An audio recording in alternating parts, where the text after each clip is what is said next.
வணக்கம், நான் உங்கள் எக்ஸாம் குரு காலி. டிஎன்பிசி குரூப் 1 நோட்டிபிகேஷன் ஜூன் 2026 வரப்போகுது. அதுக்கான பிலிம்ஸ் எக்ஸாம் செப்டம்பர் 6, 2026 நடக்க போகுது. இது டிஎன்பிசி குரூப் 1 மட்டும் இல்லை, இந்த வருஷத்துல குரூப் 2, குரூப் 4 எல்லா நோட்டிபிகேஷன் வரதான் போகுது. இது மட்டும் இல்லாமல் எல்லா போட்டித் தேர்வுக்கும் யூஸ் ஆகிற மாதிரி டிஎன்பிஎஸ்சி குரூப் 1 ஸ்டாண்டர்ட்ல நம்ம ரெக்கார்டட் வீடியோ கோர்ஸ் கொடுக்குறோம். ஸோ அதுக்கான ஒரு முக்கியமான இன்ஃபர்மேஷன் தான் இது. இந்த குரூப் 1 பிலிம்ஸ்ல இந்தியன் பாலிட்டியில ஃபுல் மார்க், அதாவது 40 out of 40 இது நீங்க எடுக்கணும்னா நான் சொல்றதை மட்டும் ஃபாலோ பண்ணா போதும். Maximum 1 or 2 questions current affairs அல்லது ஏதோ ஒரு டைம் நடந்த கேஸ் சம்பந்தமா கேள்விகள் கேட்கலாம்.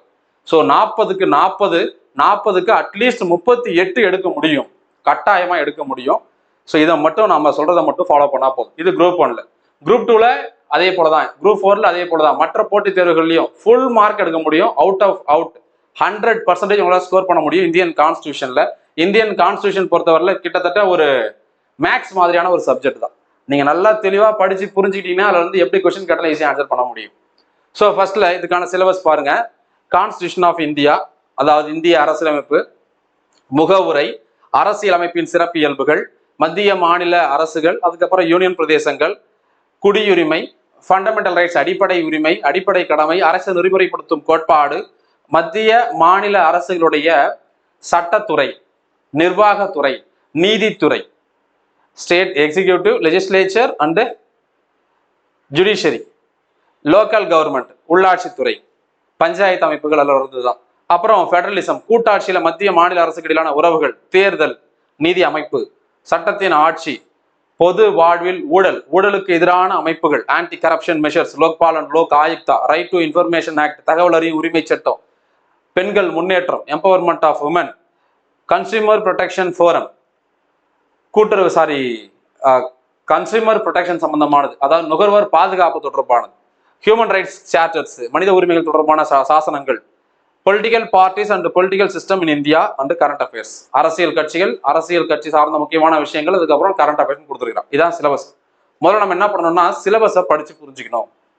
அந்த சிலபஸை உங்களுக்கு தமிழ்ல படிச்சாலும் சரி, இல்லை இங்கிலீஷ்ல படிச்சாலும் சரி, அதை பிரிண்ட் பண்ணி கையில ஹார்ட் காப்பியா வச்சுக்கணும். அடுத்தது, இந்த சிலபஸுக்கு தேவையான புத்தகங்கள் என்னென்ன தேவை அப்படிங்கிறத கலெக்ட் பண்ணிக்கணும்.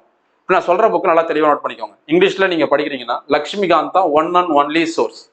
லக்ஷ்மிகாந்த் தான் பாலிட்டியோட பைபிள்னு சொல்லுவாங்க. அப்போ லக்ஷ்மிகாந்த் இருந்தாலே போதும். லக்ஷ்மிகாந்த் கூட நீங்க கரண்ட் அஃபேர்ஸ் படிச்சாலே 40 out of 40 வாங்க முடியும், பேஸ்ட் ஆன் சிலபஸ்.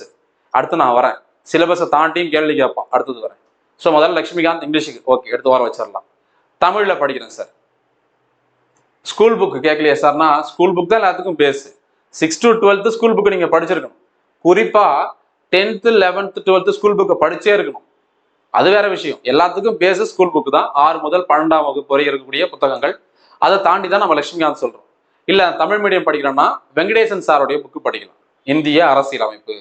அல்லது சந்திரசேகரன் சாரோட புத்தகம் படிக்கலாம், இந்திய அரசியலமைப்பு. அல்லது டிடி பாஸ், ஜஹ்ரான் ஜோஷ், இதெல்லாம் இங்கிலீஷ்ல தான் இருக்கும். இதெல்லாம் நான் சொல்ல டிடி பாஸ், ஜஹ்ரான் ஜோஷ் எல்லாம் இங்கிலீஷ்ல தான் இருக்கும். இதெல்லாம் தாண்டி நிறைய பேர் நிறைய இன்ஸ்டியூட்டோட புத்தகங்கள்லாம் சொல்றீங்க. சார் இந்த புக்கு ஈஸியா இருக்குது, இந்த இன்ஸ்டியூட் கொடுக்குற புக்கு சூப்பரா இருக்கு, இதை படிக்கலாமா சார் அப்படிலாம் கேட்குறீங்க. எது உங்களுக்கு ஓகேன்னு தோணுதோ நீங்க தாராளமா அதை ஃபாலோ பண்ணலாம். நான் ஃபாலோ பண்றது இங்கிலீஷ்ல லக்ஷ்மிகாந்த், டிடி பாஸ், ஜஹ்ரான் ஜோஷ். தமிழ்ல நம்ம Venkatesan sir book, Chandrasekaran sir book. இவ்வளவுதான் நான் ஃபாலோ பண்றது. இது இல்லாம நம்ம கரண்ட் அஃபேர்ஸ் எடுத்துக்கிறோம், ப்ரீவியஸ் இயர் கொஸ்டின்ஸ் எல்லாம் செக் பண்றோம். டிஎன்பிஎஸ்சி மட்டும் இல்லை, குரூப் 1, குரூப் 2, குரூப் 4 மட்டும் இல்லை, police exam, SSC exam, railway exam, UPSC எக்ஸாம்னு எல்லா கொஸ்டின் பேப்பரும் நம்ம அனலைஸ் பண்ணி அதுக்கேற்ற மாதிரி நம்மள அப்டேட் பண்ணிக்கிறோம். ஸோ இப்படி தான் நம்ம இதுக்கு தயாராகணும், இந்த பாலிட்டிக்கு தயாராகணும். இப்போ அடுத்த விஷயம், புக்ஸ் எல்லாம் சொல்லியாச்சு. நம்ம சிலபஸ் வச்சுக்கிட்டு தான் புக்ஸ்ல எங்க இருக்கோ அதை தேடி படிக்கணும், ரைட்டா? சரி, இப்போ இதில் நல்லா பார்த்துக்கிட்டீங்கன்னா இதில் தான் கொஸ்டின் வரணுமா சார் அப்படின்னு கேட்டீங்கன்னா கண்டிப்பா கிடையாது. கண்டிப்பா கிடையாது. என்ன சார் சொல்றீங்க? ஆமா, இதுதான் சிலபஸ் அப்படின்னு கிடையவே கிடையாது. இதுல பொதுவா பாருங்க, கன்சியூமர் ப்ரொடெக்ஷன் ஃபோரம் கொடுத்துட்டான், அடுத்தது ஹியூமன் ரைட்ஸ் கமிஷன், வேற எதுவுமே பெருசா RTI, right to information act, Lokpal, Lok Ayukta, அவ்வளவுதானா? நம்ம அரசியலமைப்பு சாராத இயக்கங்கள் நிறைய படிச்சிருப்போம், ஞாபகம் இருக்குங்களா? Central vigilance commission, central bureau of investigation, CVC, CBI, இதெல்லாம் இல்லை. ஆனா கரப்ஷன் இன் பப்ளிக் லைஃப், பொது வாழ்வில் ஊழல் அப்படிங்கிற தலைப்புக்குள்ளார அதெல்லாம் வரும். அவங்க என்ன பண்ணிட்டான்னா ஆன்டி கரப்ஷன் மெஷர்ஸ், எப்படி வந்து இந்த ஊழலுக்கு எதிரான அமைப்புகளை எப்படி நம்ம வந்து தடுத்து நிறுத்துறது? அவங்க வெறும் லோக்பால் லோக் ஆயுக்தா மட்டும் கொடுத்துட்டானா? அப்ப சிபிஐ சிபிசி கிடையாதா? இருக்குது. அதனாலதான் சொல்றேன், அப்போ நீங்க சிலபஸ் மட்டும் இல்ல, சிலபஸ்ல இல்லாததும் தேடி படிக்க வேண்டிய அவசியம் இருக்கிறது. கட்டாயமா படிக்கணும். இல்ல அது மாதிரி ட்ரிபுனல் பத்தி கொடுக்கல, தீர்ப்பாயங்கள் பத்தி கொடுக்கவே இல்லை.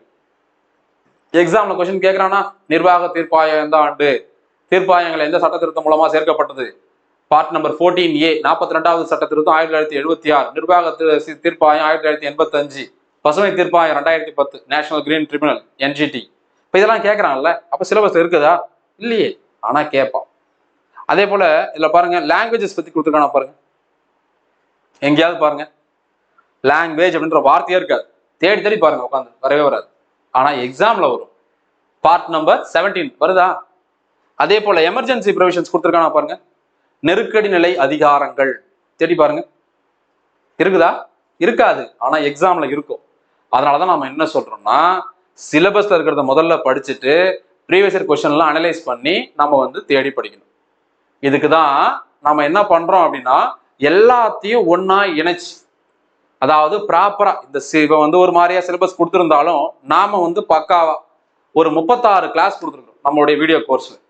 ஜஸ்ட் 899 அந்த ஃபீஸ்ல இந்த இந்தியன் கான்ஸ்டியூஷனுக்கு 36 வீடியோ கொடுத்துருக்கோம். ப்ராப்பரா இந்திய அரசியலமைப்பு ஆரம்பிச்சு அதுக்கு முன்னாடியே அதனுடைய வரலாற்று பின்னணி, ஹிஸ்டாரிக்கல் பேக்ரவுண்டு, சேலியன்ட் ஃபீச்சர், சிறப்பு இயல்புகள், அதுக்கப்புறம் ஒரு சட்டம், ஒரு மசோதானா என்ன, சட்டம்னா என்ன, அந்த விளக்கத்தெல்லாம் கொடுத்துட்டு அதன் பிறகு முகவுரை, அதன் பிறகு நம்ம ஒவ்வொரு அட்டவணையா ஒவ்வொரு பாகமா பார்ட் நம்பர் 1ல இருந்து 22 வரைக்கும் எல்லாத்தையுமே முக்கியமான எல்லாத்தையும் எழுத முடிச்சிருப்போம். கடைசியா பாத்தீங்கன்னா கான்ஸ்டியூஷனல் நான் கான்ஸ்டியூஷனல் பாடி, அரசியலமைப்பு சார்ந்த சாராத இயக்கங்களும் எடுத்து முடிச்சிருக்கும். கம்ப்ளீட்டா இருக்கு. நீங்க அதை மட்டும் அந்த வீடியோ கோர்ஸ் கடைசியா அப்டேட்டட் PDF கொடுத்துருப்போம்.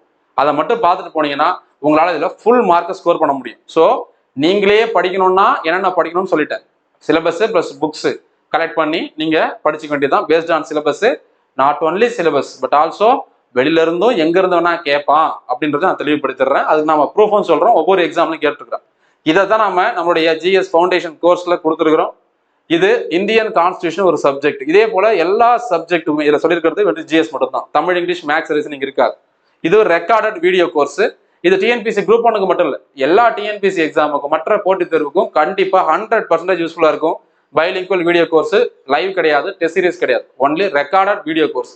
வீடியோ இருக்கும், வீடியோக்கு பக்கத்தில் PDF இருக்கும், அவ்வளவுதான். இந்த வீடியோ அண்ட் PDF நீங்க இன்டர்நெட் யூஸ் பண்ணி டவுன்லோட் பண்ணி வச்சுக்கிட்டு நெக்ஸ்ட் ஆஃப்லைன்ல இந்த வீடியோஸ் நீங்க பாத்துக்கலாம். நீங்க தான் பார்த்து நோட்ஸ் எடுக்கணும். ஷேர் பண்றது, பிரிண்ட் அவுட் எடுக்கிறது, ஸ்கிரீன்ஷாட் எடுக்க எதுவுமே பண்ண முடியாது. பிரைவசி பாலிசி முழுக்க அந்த நோட்ஸ் நானா தயாரித்தது. அதனாலதான் பிரைவசி அப்படி ஃபிக்ஸ் பண்ணிருக்கோம். தனியா ஒரு சப்ஜெக்ட்ல ஜாயின் பண்ணோம்னா இதான் ஃபீஸ். ஒட்டு மொத்தமா இந்த GS கோர்ஸ்ல ஜாயின் பண்ணோம்னா இதான் ஃபீஸ். இது ரெண்டுமே மே 1 மே டே ஆஃபரா கொடுத்துருக்கோம். அதுக்கு முன்னாடி தேவைப்படுறவங்க ஜாயின் பண்ணிக்கோங்க. உங்க ஃப்ரெண்ட்ஸ் யாருக்காவது தேவைப்படலாம் ரெஃபர் பண்ணுங்க. அதுக்கப்புறம் ஃபீஸ் இன்க்ரீஸ் ஆயிடும். இல்லை நம்ம சொல்லியிருக்கக்கூடிய விஷயங்கள் தெளிவாக பார்த்து புரிஞ்சுக்கோங்க. எக்ஸாம் குரு காலி அப்படிங்கிற மொபைல் ஆப்ல தான் கிளாஸ் எடுக்கிறோம். நீங்க ஆண்ட்ராய்டு, ஐபோன் வச்சிருந்தீங்கன்னா, இல்லை சார் நான் சிஸ்டம்ல, டேப்ல, லேப்ல பார்க்கலாமா, எல்லாத்துலயுமே பார்க்கலாம். எல்லாத்துக்குமான லிங்க்கும் டிஸ்கிரிப்ஷன்ல இருக்குது. இந்த கோர்ஸ்ல ஜாயின் பண்ணணும்னு நினைக்கிறவங்க மட்டும் 8870302702 அப்படிங்கிற நம்பருக்கு வாட்ஸ்அப்ல மெசேஜ் பண்ணலாம். அதர்ஸ் மெசேஜ் பண்ணி உங்க நேரத்தை என் வீணாக்க வேண்டாம். அதே போல கால் பண்ண வேண்டாம். கால் பண்ண எடுத்து பேச முடியாது. Demo classes. ஸோ நம்ம ஒவ்வொரு சப்ஜெக்ட்டுக்கும் இதே எக்ஸாம் குரு காலி அப்படிங்கிற யூடியூப் சேனல்லே நிறைய டெமோ கிளாஸஸ் கொடுத்துருக்கோம். எல்லாத்தையும் பாருங்க. இல்லை என் தேவை டெமோ கிளாஸ் வேணும் சார் கேளுங்க, நான் டெமோ கிளாஸ் சென்ட் பண்றேன். அதை பார்த்துட்டு கூட நீங்க ஜாயின் பண்ணிக்கலாம். கோர்ஸ்ல ஜாயின் பண்ணதுக்கு அப்புறம் டவுட்ஸ் எப்படி கிளியர் பண்றது? இது ரெக்கார்டட் வீடியோ கோர்ஸ் தானே? எஸ். அந்த டவுட் கிளாரிஃபிகேஷனும் 1 to 1 நீங்க நான் 2 பேருக்கு நடுவில் தான் அந்த டவுட் கிளாரிஃபிகேஷன் இருக்கும். அதுவும் சேம் மொபைல் நம்பர்ல தான். எல்லாமே message, text message or voice மெசேஜ்ல தான் நடக்கும். ஸோ இந்தியன் கான்ஸ்டியூஷன் ரொம்ப ரொம்ப முக்கியமான சப்ஜெக்ட்டுங்க. திரும்பவும் சொல்றேன், நீங்க மேக்ஸுக்கு அப்புறம் ஃபுல் மார்க் ஸ்கோர் பண்ணக்கூடிய சப்ஜெக்டா இது இருக்கும். மேக்ஸ்ல கூட என்ன பண்றாங்க, ஒரு 3 கேள்வி டஃபா கேட்கறான், இதுல ஒரு 2 கேள்வி தான் டஃபா கேட்கறான். 38 கொஸ்டின் போடுற மாதிரி இருக்குது. மேக்ஸ்ல 25க்கு 21, 22 போட்டாலும் பெரிய விஷயம்.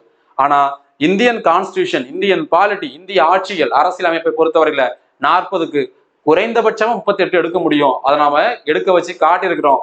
இதுக்கு முன்னாடி 2-3 ஆண்டுகளா, கடந்த 3 ஆண்டுகளா நடந்த TNPSC குரூப் 1 பிலிம்ஸ்ல நாம நடத்தினது எவ்வளவு கேள்விகள் வந்திருந்தது அப்படிங்கிறத ப்ரூஃபோட இதே யூடியூப் சேனல்ல போட்டுருக்கிறோம். மறக்காம பாருங்க. ஸோ இப்போ இருந்து படிக்க ஸ்டார்ட் பண்ணுங்க. நிறைய பேர் திரும்ப கேட்டிருக்காங்க, சார் இல்லை ஸ்டார்ட் பண்ணலாமா சார், படிக்கலாமா சார், பாஸ் பண்ணிடலாமா சார்? நான் தயவு செஞ்சு ஸ்டார்ட் பண்ணுங்க. நோட்டிஃபிகேஷன் வரும், எக்ஸாம் டேட் வரட்டும், அது வெயிட் பண்ணாதீங்க. இன்னில இருந்து படிக்க ஸ்டார்ட் பண்ணுங்க. கண்டிப்பா பாஸ் பண்ண முடியும். All the very best. நல்லா படிங்க. இந்த டீடைல்ஸ் உங்க நண்பர்களுக்கும் ஷேர் பண்ணுங்க. குறிப்பா டிஎன்பிசி குரூப் 1, குரூப் 2, குரூப் 4 படிக்கிற நண்பர்களுக்கு ஷேர் பண்ணி அவங்களுக்கும் இந்த மாதிரியான விஷயங்கள் இருக்கு, இந்த புக்ஸ் எல்லாம் படிக்கணும், இவ்வளவு டேட்டாஸ் நம்ம தெரிஞ்சுக்கிட்டாதான் இல்லை நம்ம ஃபுல் மார்க் வாங்க முடியும். இதுல ஃபுல் மார்க் வாங்கினாதான் குரூப் 1 பாஸ் பண்ண முடியும். All the best.